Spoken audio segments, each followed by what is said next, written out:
Bueno, va a ser una exposición muy breve, ¿no? Que tiene que ver con una noticia que muchos ni siquiera la van a encontrar, porque hay que buscarla y está empezando a aparecer. Es fresquita, fresquita, fresquita, y ahí dijimos, bueno, hagamos un pequeño vivo contando esto, que tiene que ver con que el príncipe de Arabia Saudí eh, afirmó que no va a prorrogar el contrato que tiene con los Estados Unidos, en el cual se había firmado hace 50 años, el 9 de junio precisamente, y por lo tanto ya expiró ese medio siglo que tenía de vigencia. Muchos se preguntarán, y bueno, ¿y a quién le importa? ¿Qué tiene de importancia esta cuestión? Bueno, parece que el contrato es el que liga a Arabia Saudí con los Estados Unidos y ha sido la base para transformar el petróleo saudí en el soporte estructural del dólar. Estados Unidos, después de la Segunda Guerra Mundial, de acuerdo con los acuerdos de Bretton Woods, había establecido que el dólar iba a ser, siendo potencia vencedora y siendo básicamente la primera economía del mundo, había establecido que la moneda universal iba a ser el dólar. El dólar iba a servir para el intercambio entre los países y por lo tanto iba a servir como reserva. O sea, uno atesoraba dólares. ¿Y por qué el dólar? Porque Estados Unidos había acumulado mucho oro. Vamos a dejar de lado la forma en que lo acumuló. Tenía mucho oro. Y como tenía mucho oro, con eso respaldaba el dólar. Entonces era la moneda más fuerte y que además, bueno, si alguna duda quedaba, estaban los cañones. Controlando el dólar y controlando la paridad de oro, Estados Unidos se insertaba en la arquitectura mundial y de alguna manera instalaba esta Pax Americana de la cual hemos disfrutado las últimas décadas, ¿no? Básicamente, controlando el dólar, podía hacer lo que quería, podía influir sobre otras naciones. Claro, en algún momento se dieron cuenta que contar con el dólar era una trampa de doble filo. ¿Por qué? Porque Estados Unidos perdía competitividad porque estaba atado precisamente a algo duro como era el dólar. Entonces, ¿cuál fue la solución? Salir del dólar, que fue lo que hizo Nixon en el 71. Pero claro, si yo salgo del dólar, debería anclarlo contra algo el dólar, del oro, debería anclar el dólar contra algo para que siga habiendo una referencia y que me siga permitiendo eso. Pero esto yo lo puedo hacer de una forma tal que ya no tengo que tener reservas de oro para emitir. Puedo emitir libremente, porque ya no estaba más ligado al dólar. Y ahí apareció Arabia Saudí. El contrato que acaba de vencer y que Arabia Saudí dijo que no va a renovar, era básicamente un acuerdo comercial en el cual Arabia Saudí decidía no, no vender el petróleo en ninguna moneda que no sea el dólar. Por ende, todas las economías para funcionar que necesitan petróleo, necesitaban energía. La energía, los combustibles, los lubricantes, todo sale del petróleo. Por lo tanto, quien tiene la llave del petróleo puede incidir para ver qué sirve y qué no. Uno no estaba obligado a tener dólares, por supuesto, pero si quería comprar petróleo necesitaba tener los dólares. Por lo tanto, obligó a Estados Unidos, básicamente a todo el mundo, a que tenga dólares. ¿Para qué? Para que cada vez que necesite comprar energía tenga que pasar por el dólar. Por supuesto, Arabia Saudí, principal productor de petróleo, daba este paso, influía sobre otras pequeñas naciones y básicamente controlaban el mercado del dólar. No hace falta tener todo, hace falta tener el control, la llave. Y esa llave fue Arabia Saudí, y eso le permitió a Estados Unidos vivir 50 años gratis. Es como si mañana a ustedes le dicen, miren, les voy a dar una imprenta para fabricar billetes por 50 años. Entonces, cuando ustedes necesitan pagar el alquiler, imprimen billetes. Cuando ustedes necesitan ir al supermercado, imprimen billetes. Cuando quieren cambiar el auto, imprimen billetes. Cuando quieren irse de vacaciones, imprimen billetes. Claro, hay una tentación. Mañana alguien le puede querer robar esa maquinita. Entonces ponen guardia de seguridad. ¿Y cómo lo hacen? Pagándole con billetes que imprimió. Esto básicamente es lo que hizo Estados Unidos.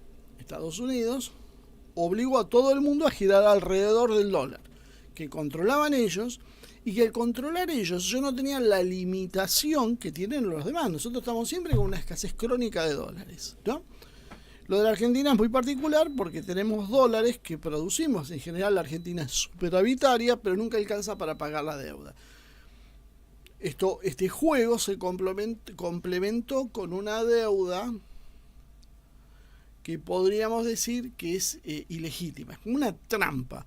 Yo endeudo para que haya necesidad de dólares, porque en definitiva, si trabajan por fuera de los dólares no puedo controlar nada. Entonces les genero primero una deuda para que tengan la necesidad de tener dólares para pagar esa deuda, y ahí entran en el juego del dólar.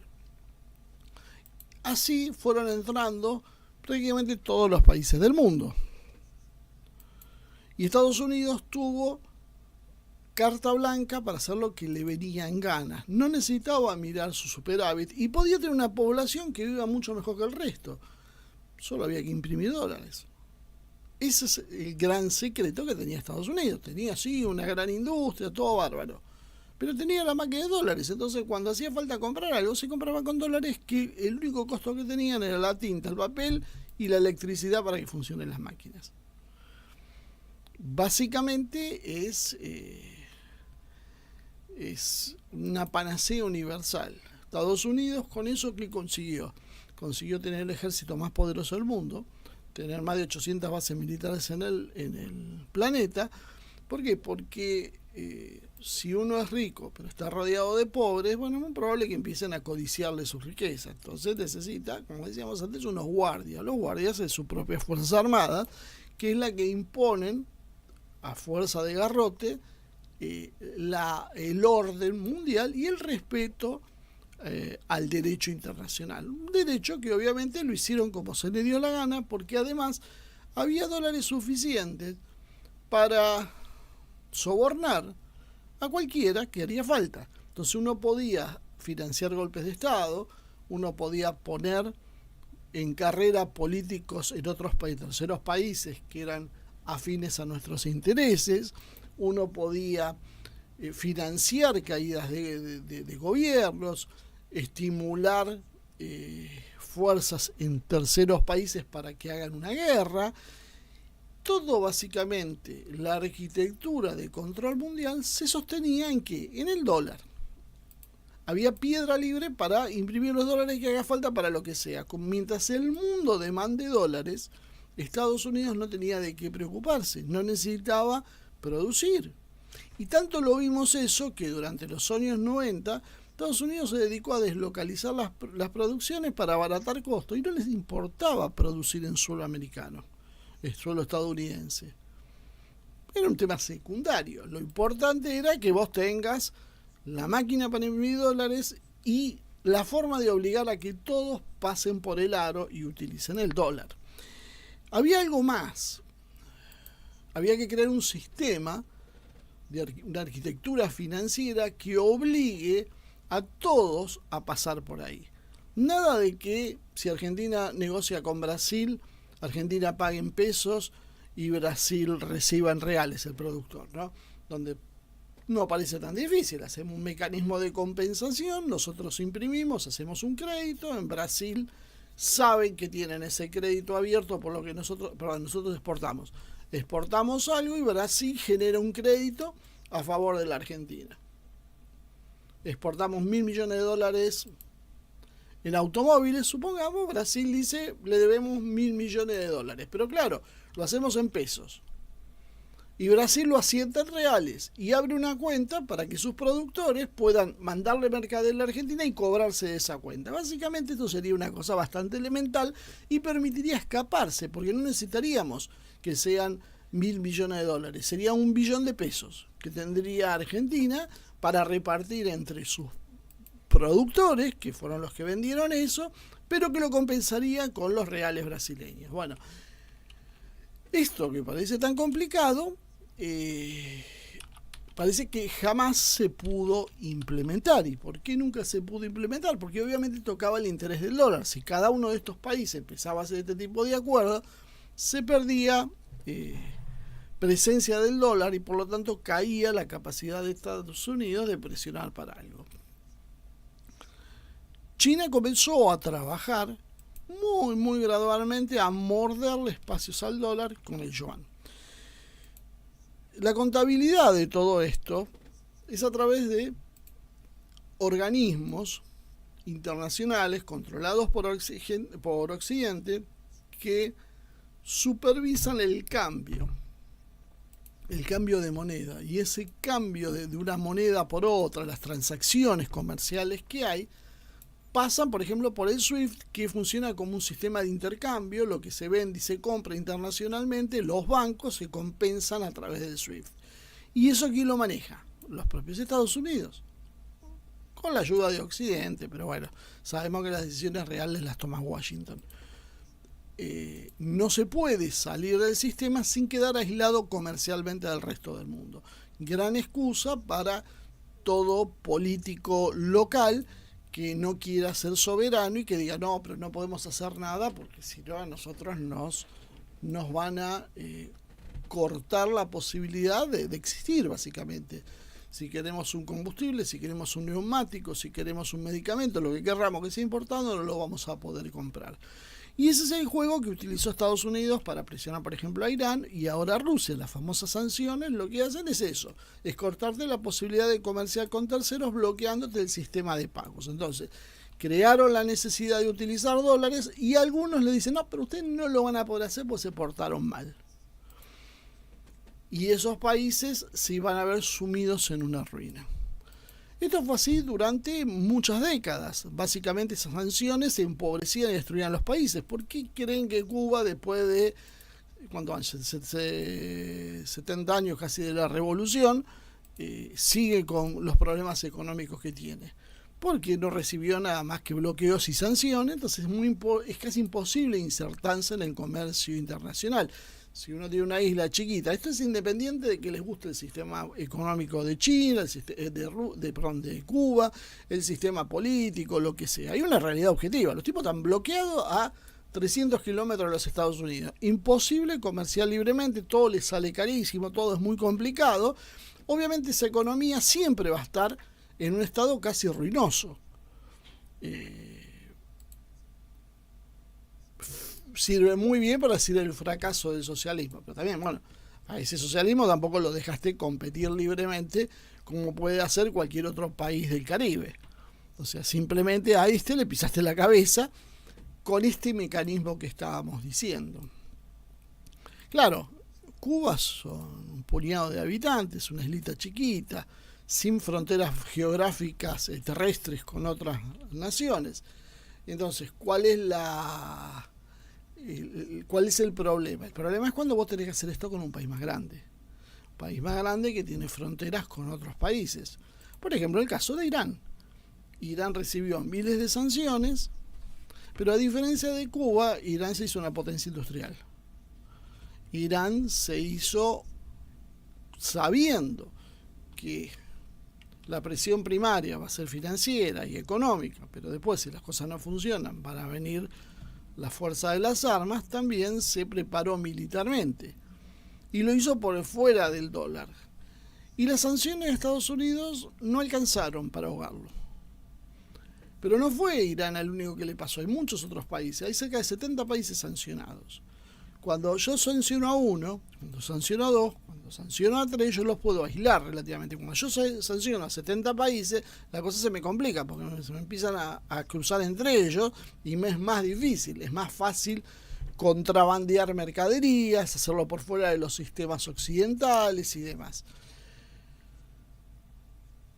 Entonces ahí yo creo que es donde queda establecido con absoluta claridad la necesidad de contar con el dólar como, podríamos decir, base fundamental del sistema de dominio de los Estados Unidos. O sea, cada potencia impone su moneda, lo hicieron los británicos, en su momento los españoles con el real de A8 y demás. ¿Por qué? Porque yo soy la potencia y se comercia como yo digo.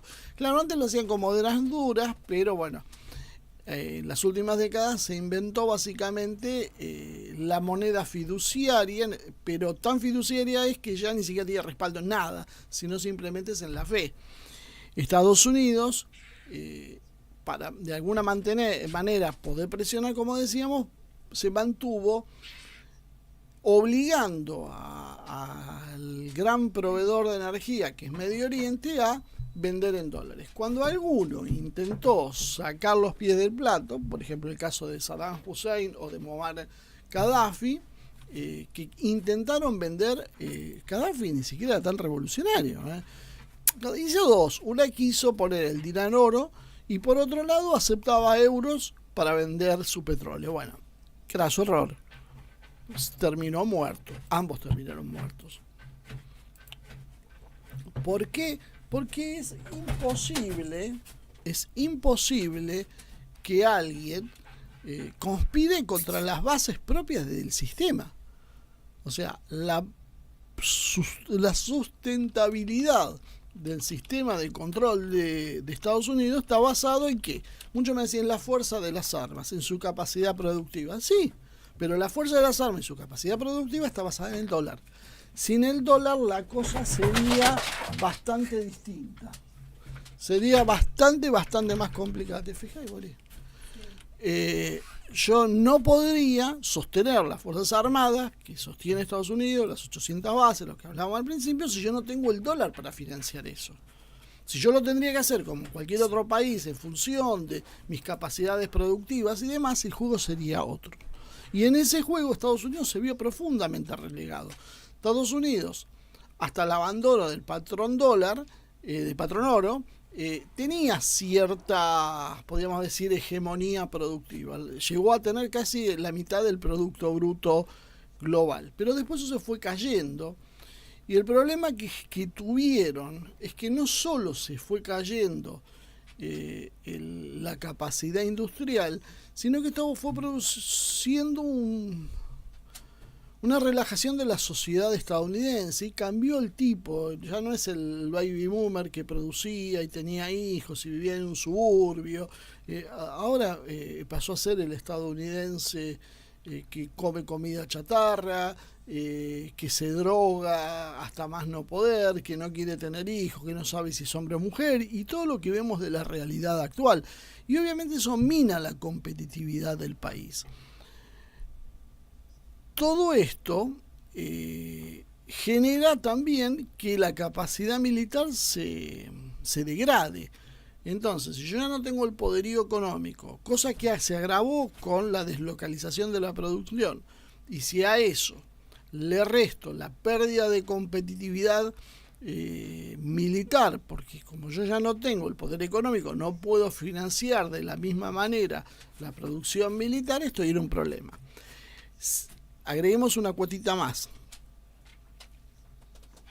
Estados Unidos está en un proceso de corrupción generalizado y su sistema productivo, el complejo militar industrial, que antes ganaba mucho dinero con las guerras, pero producía mucho material médico y de calidad, hoy básicamente es un agujero negro que traga infinidad de recursos y produce caro y malo e insuficiente. Y esta verdad quedó reflejada precisamente en Ucrania, donde simplemente las armas occidentales demostraron su incapacidad. ¿Yo por qué voy de lo financiero a lo militar y a lo industrial? Porque en realidad son tres cosas que están entrelazadas. La construcción del poder se hace en función de estos tres ejes: el militar, el productivo y el financiero. Si a mí me falla, supongamos, el productivo, pero tengo el financiero y tengo el militar, disciplino de alguna manera. Si me falla el financiero y tengo el militar y tengo el productivo, también puedo pilotear la situación. Si me falla el militar, puedo, pero empiezo a tener problemas, porque alguno me puede desobedecer y cambiarme las reglas del juego, por lo tanto el financiero deja también de tener injerencia y tarde o temprano me van a minar el productivo. Por ende, todo se retroalimenta y el conjunto es lo que necesitaba Estados Unidos. Pero a Estados Unidos se le fue erosionando algunas bases, se le fue erosionando la base financiera y productiva, sobre todo la productiva, que desbalanceó la financiera y resintió la militar por falta de recursos, pero también por corrupción. Las producciones de Estados Unidos son muy caras, los productos militares de Estados Unidos son muy caros, pero no se revelan mejores que los que tiene Rusia. Es más, en muchos casos son inferiores, pero son 3, 4, 5 veces más caros. Esto hace que sea inviable el sistema en sí, ¿no? ¿Esto qué tiene que ver con Arabia Saudí? Bueno, Arabia Saudí, ¿qué vendía? ¿Por qué hizo ese acuerdo con Estados Unidos? Porque Arabia Saudí no podía contra Israel, porque había perdido las guerras contra Israel, que era la potencia que en ese momento había virado del apoyo soviético al apoyo occidental.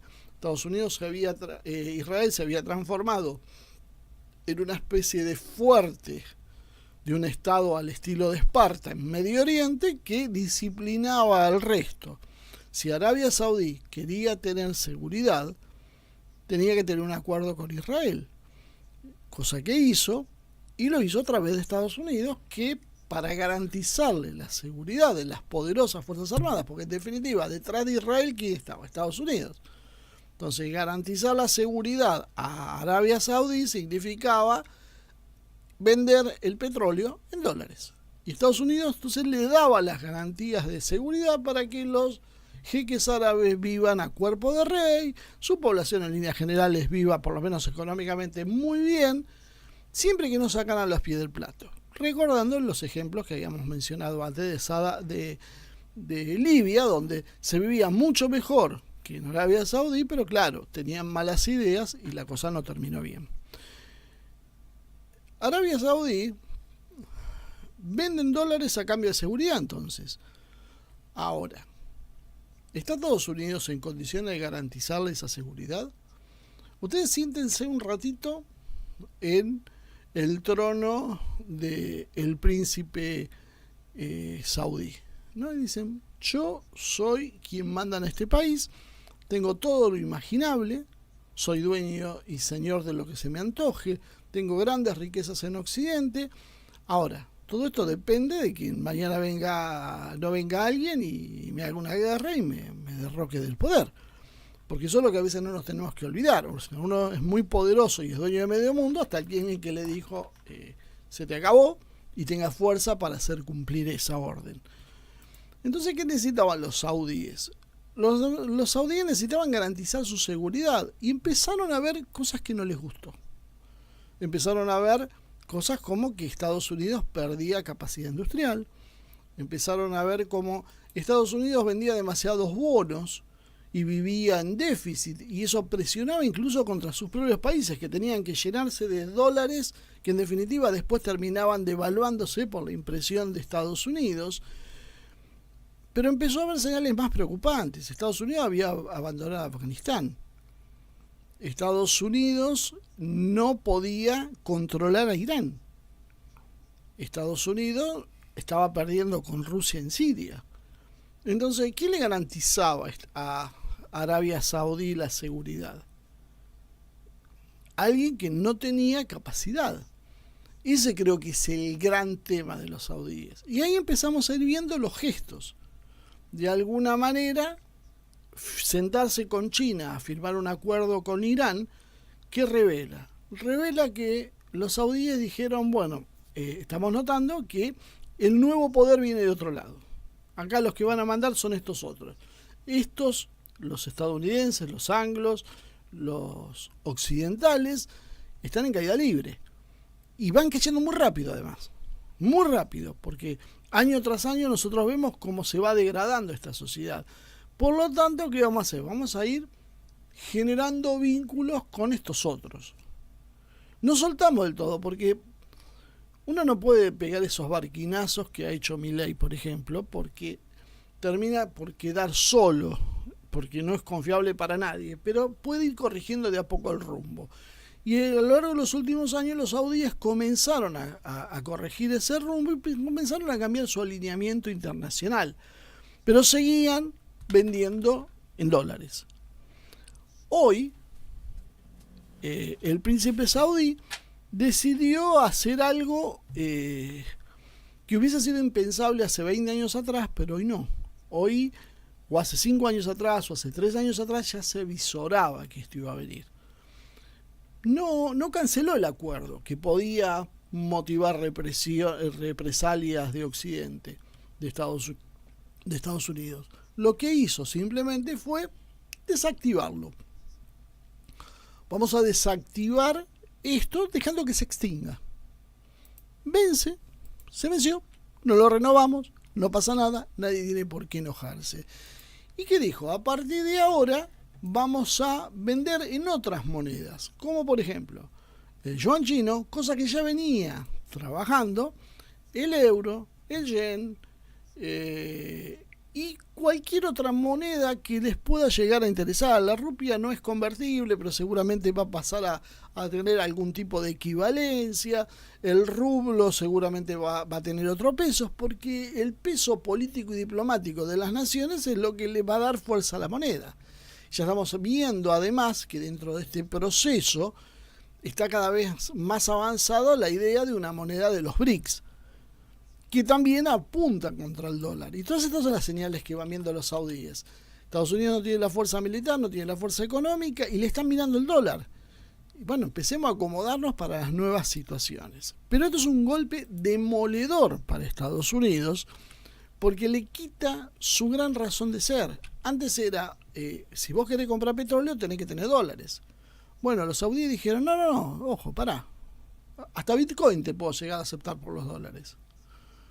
Y esto obviamente desarma la estructura de poder que hay en el mundo anglosajón, basada en el control de la energía.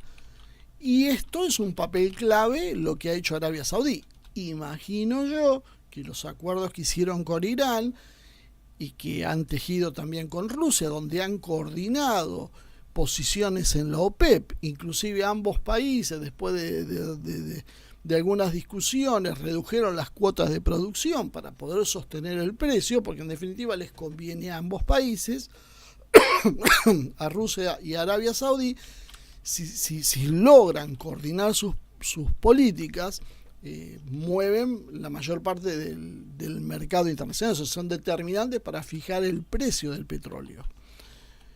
Y Arabia Saudí, bueno, parece que fue por ese lado, y lo que hizo en definitiva fue cortar el financiamiento de Estados Unidos. Ahora vos vas a poder ir y comprarle en otra moneda a los saudíes, y este ejemplo se va a ir repitiendo con otros. Ya venía pasando, ya China venía trabajando en los swaps, en los intercambios en monedas propias. Hace un par de décadas que ya viene este proceso.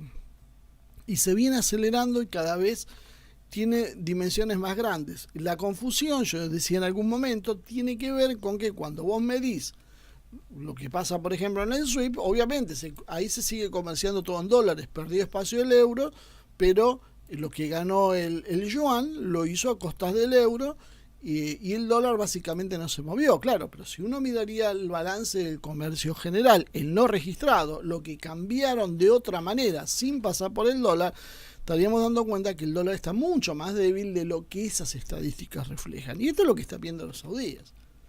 Y es lo que dijeron, bueno, vamos a hacer un gesto, pero no es un gesto de cualquiera. Es un gesto del país que es sinónimo del petróleo y por varias décadas todavía lo va a seguir siendo. Esto le genera a Estados Unidos un cortocircuito enorme, y a partir de esta situación, Estados Unidos comienza a darse cuenta que la situación apremia. Y yo creo que esto es lo más grave por las consecuencias que va a tener. El paso de Arabia Saudí, más inoportuno para Estados Unidos no podía ser. Lo hace en el medio de la tensión con Ucrania, en el medio de Rusia ganando la guerra. todo esto, uno puede no menos que decir, esto responde a la planificación. Son demasiadas casualidades. Fíjense que básicamente todo sucede en los momentos más inoportunos últimamente para el bloque anglosajón, lo cual indica que esto no es una casualidad, que se dio casualmente hoy los árabes decidieron hacer esto, sino que esto tiene que ver con una planificación de alguien. China, Rusia y demás están moviendo sus fichas y están sistemáticamente acomodándose a una nueva realidad y van traccionando. Y yo decía que estamos llegando a un punto de definición, porque Estados Unidos está siendo derrotado. Y claro, una cosa, como decía, retroalimenta a la otra. Al Estados Unidos está siendo derrotado militarmente, porque la OTAN está siendo derrotada militarmente. Eso genera confianza en la capacidad militar de Rusia para imponer políticas. Y debilita la posición de Estados Unidos para imponer políticas. Europa ya a esta altura prácticamente no cuenta.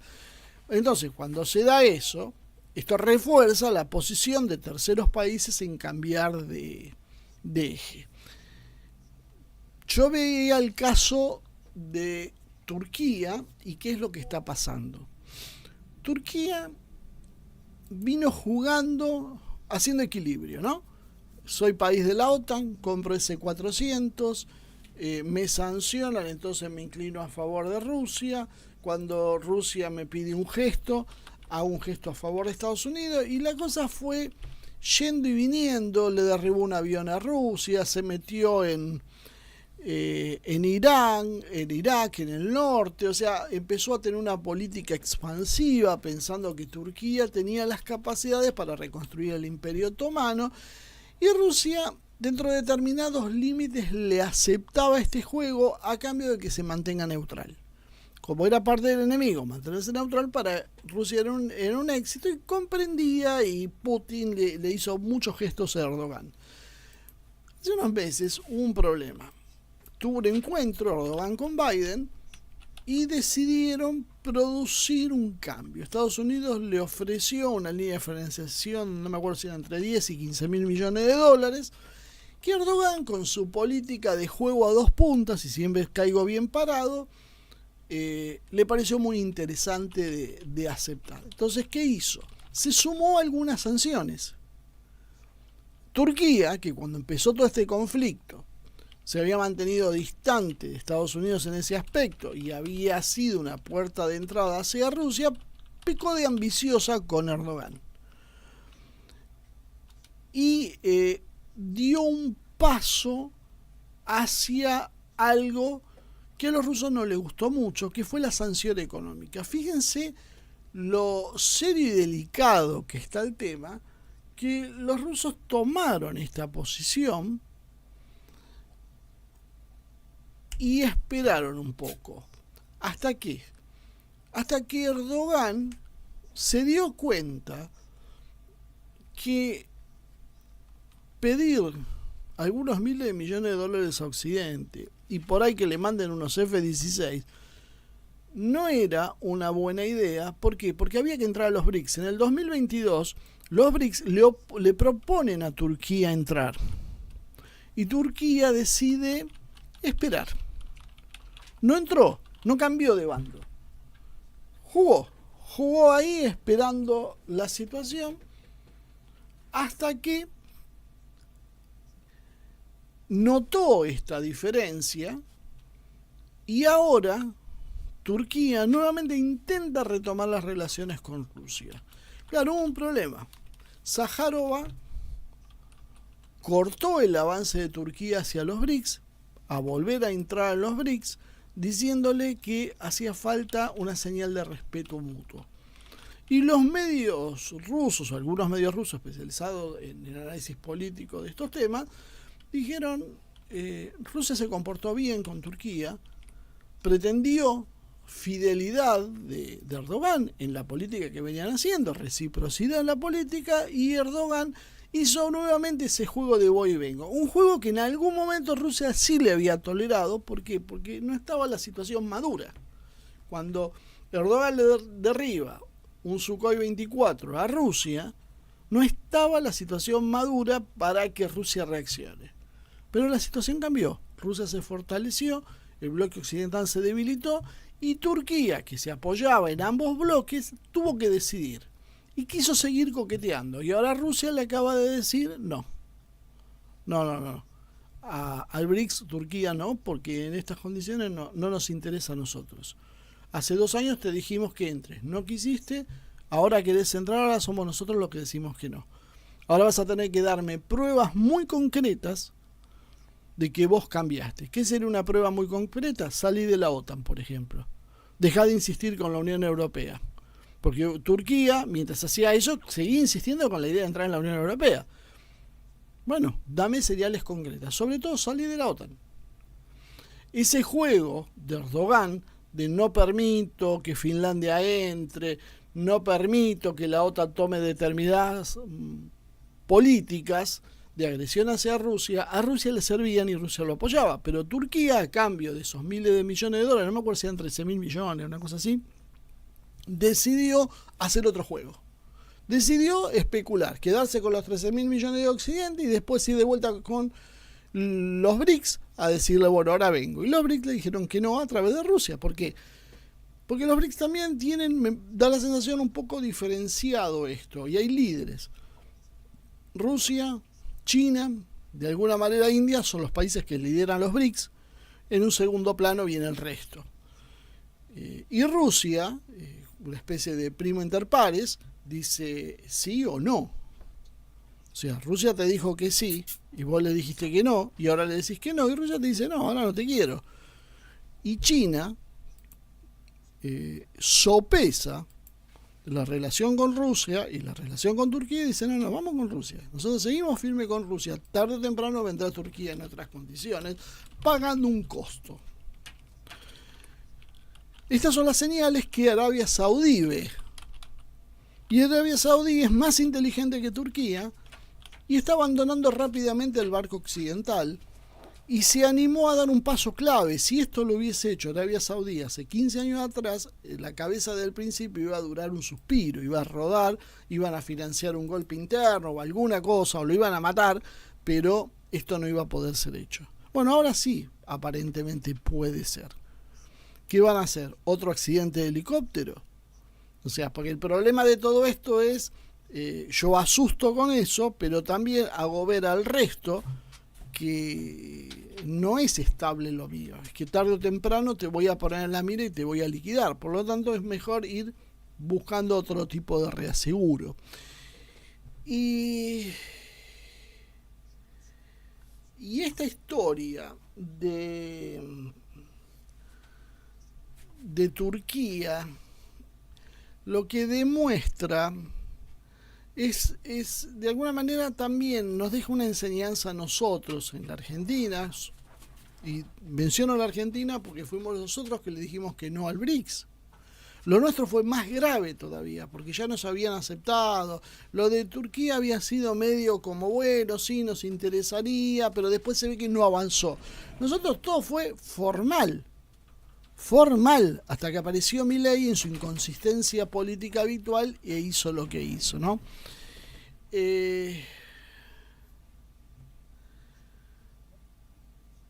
Ahora, Rusia, te plantea el textual de un medio ruso, un párrafo, dice: ¿necesita Rusia y los otros miembros del BRICS un socio que pueda compararse con una veleta? La pregunta es por supuesto retórica, por eso Putin, como suele decirse, le dio un portazo al líder aún indeciso de Turquía. Ahora bien, si Erdogan demostrara algún tipo de seriedad en sus intenciones, por ejemplo, abandonar la OTAN o levantando por completo las sanciones contra Rusia, ahí nos podríamos sentar a hablar. Pero por el momento no se habla de esto, tampoco se habla de que Turquía se una entonces a las filas de los BRICS. Y ahí es donde vemos lo cara que nos va a salir esta broma a los argentinos de tener a Milei haciendo el desastre que está haciendo. Porque a veces yo creo que nosotros no tomamos consideración del problema en que esta gente nos mete. Acaba de pelearse con 19 países árabes islámicos porque se les ocurrió bajarse de un acto a 10 minutos, según dicen a 2 cuadras, pegó la vuelta y se fue a 200 metros del lugar donde estaban reunidos 19 países de embajadores de los países árabes e islámicos, porque a él no le gustaba que esté presente el embajador de Palestina. Las asociaciones de países árabes e islámicos le dijeron, miren, Palestina es parte del mundo árabe y es parte del mundo islámico, por lo tanto Palestina va a estar, independientemente de que al señor Milei le interese o no, y que le parecía, bueno, una serie de adjetivaciones sobre la personalidad y la actitud de Milei que no son las más alentadoras, y que significa que Argentina va a un rumbo de colisión ahora con los países islámicos. Después, como decía en el programa con el coronel, se peleó, le hizo un plantón a Macron y le hizo otro ahora a Ursula von der Leyen. O sea, evidentemente Milei está absolutamente fuera de control, pero el problema es que él representa a un país. Y es un país errático, un país que no tiene una política. Arabia Saudí entendió el mensaje y fue por un lado, y yo diría que le puso un torpedo en la línea de flotación a Estados Unidos. Las consecuencias de esto, si Estados Unidos no las puede controlar muy rápido, van a ser extremadamente graves para los Estados Unidos. Yo creo que es la noticia tal vez más importante de lo que va del año, por lo que significa y lo que va a traer, y por algo Infobae todavía no lo puso en la tapa, porque este tipo de noticias tratan de que no se sepa, porque realmente causan miedo. Mientras tanto, nosotros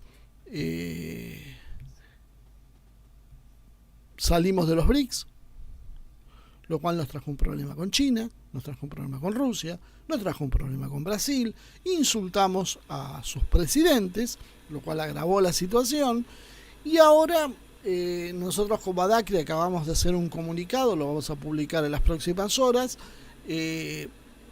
denunciando que la Argentina ahora va a participar en un grupo internacional impulsado por una asociación que tiene sede en Londres, donde acusan a Rusia de crímenes de guerra por raptar niños ucranianos. Rusia tiene 5 millones de ucranianos hoy refugiados por la guerra, de los cuales más o menos 700.000 son menores, y Ucrania dice que eso es un rapto de niños, como obviamente esto es una idea de los británicos que están usando a estos 4 ucranianos. Vino una alta comisionada del gobierno ucraniano en la Argentina, se reunió con una comisión de la Cámara de Diputados, liderada por un tal Arabia, un jovencito de 32 años, miembro del PRO, y junto con otros diputados del PRO sacaron una declaración apoyada por Fernando Iglesias, también del PRO, presidente de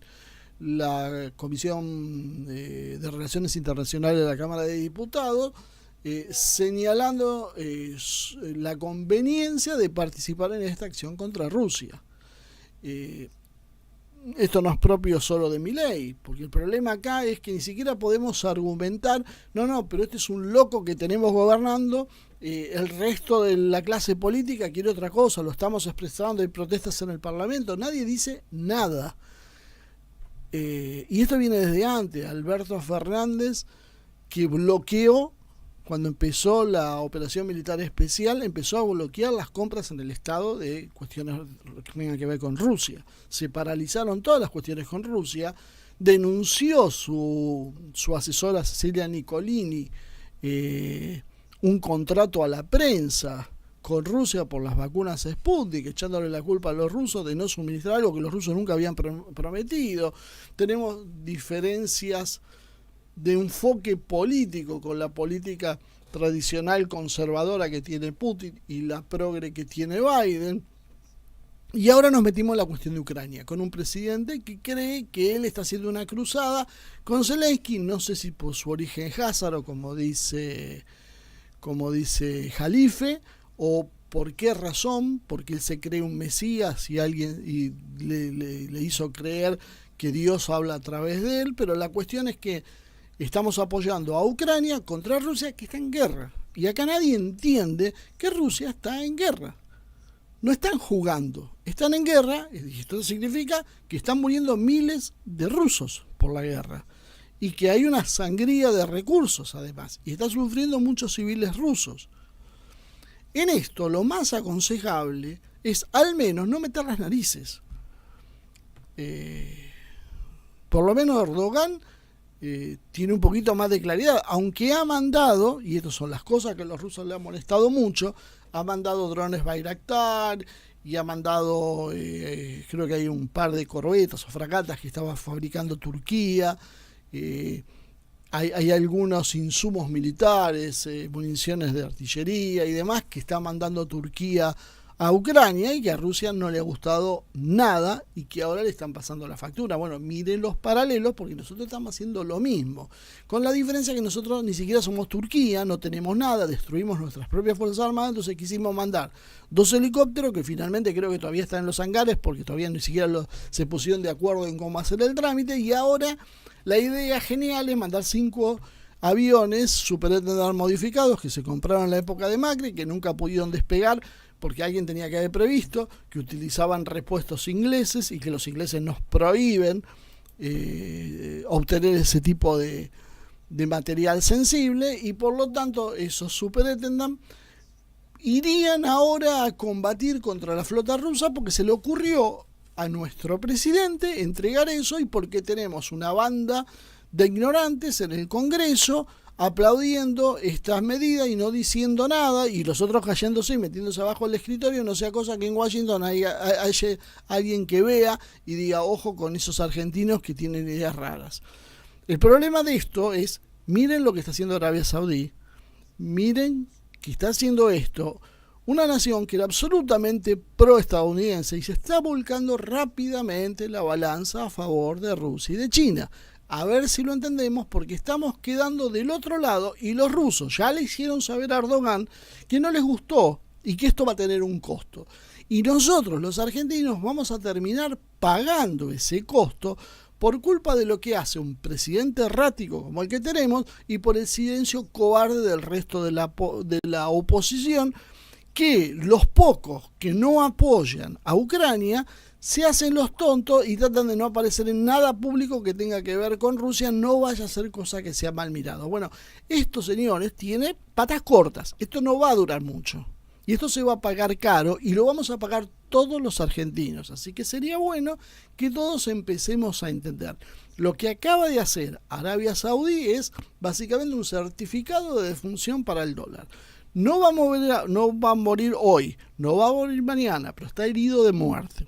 Y nosotros estamos apoyando y apostando a una estructura regida por el dólar, y esa estructura regida por el dólar se va a desmoronar. Se está desmoronando ante nuestros ojos y cada día que pasa tenemos una noticia más que demuestra que el edificio se cae porque sus bases no se sostienen. Así que bueno, estamos en medio de tiempo de definiciones, a ver si alguna vez tomamos las resoluciones correctas.